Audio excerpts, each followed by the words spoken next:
wallahi sannunku da aiki. Sannu ya ayyuka. Sannu yau.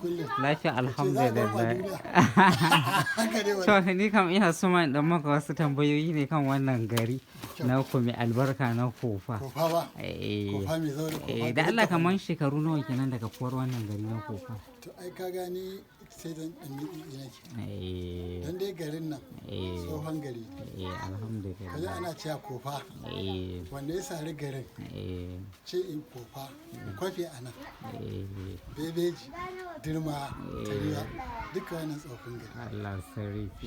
To me ya dalilin da yasa ake cewa wai ko yaro ya ɓace a garin nan duk inda ya shiga sai an gane shi. Wallahi dogaro da Allah. In dai a nan gari. Kuma duk masifar da za ta zo. Mu dai nan gari. Allah tsare mu. Alhamdulillah. To amma me yasa ba a taɓa cin garin da yaƙi ba ko da ana rigima ko zamanin da tun zamanin da rigima ba ta taɓa shigowa garin nan ba sai dai a can wajen gari a wuce. Tsoron Allah ba ka ce. Alhamdulillah. In dai ka ji tsoron Allah man ya taƙi Allah ya Allahu me makaranta haka kwarai tabbas. Mu da ita muke yi. Alhamdulillah sannu ku na gode. Wata ta iya boye dan ta bashi ici isha a je a karbi dan. Ko kuma in ta ji hela a karbo shi a can. To me yasa haka mutane dan ba su da yawa ne ko dan mai garin bai da yawa ne shi yasa ba irin waɗannan masu aikata laifukan haka. Yawa ne garin kuma a da garin shiryayye ne.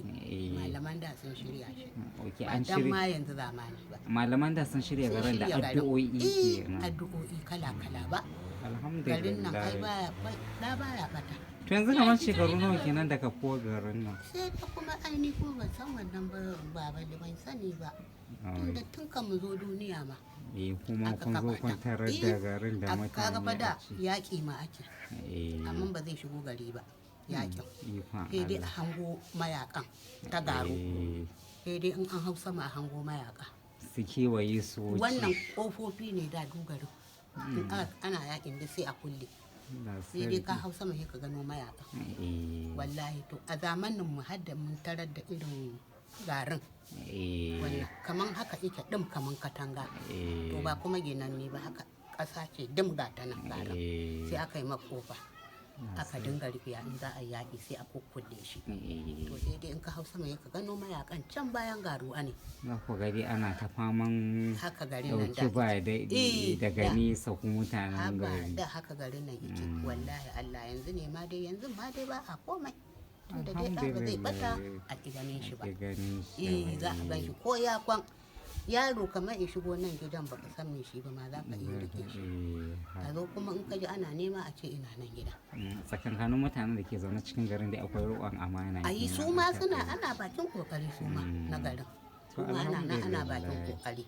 Ba haka ake a zaune rabbana ba. Wallahi Allah. To Allah ko za ka faɗa mana menene sunan ka? Sunana Sani Shaibu. Kai mazaunin nan garin ku? Mazaunin garin Kofa. A nan Kofa aka haife ka? A nan Kofa aka haife. A nan ka taso? A nan na taso a nan. A nan kai aure.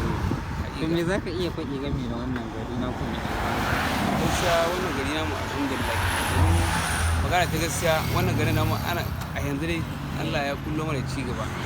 Sakamakon mu mutanen garin Kofa mutane ne masu sana'a wato masu dogaro da kansu. Kowa ina abin da zai ci sha ya taimaki kansa ya taimaki iyalansa.